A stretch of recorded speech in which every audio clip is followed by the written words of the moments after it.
வாழ்க்கை என்றால் ஆயிரம் இருக்கும், வாசல் தோறும் வேதனை இருக்கும்.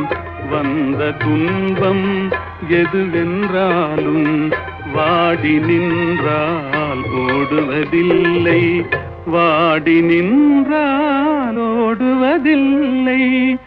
எதையும் தாங்கும் இதயம் இருந்தால் இறுதி வரைக்கும் அமைதி இருக்கும்.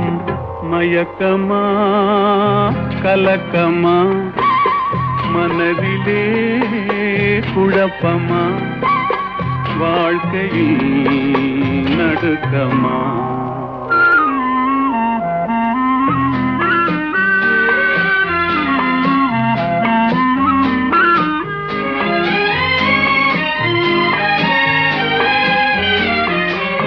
ஏழை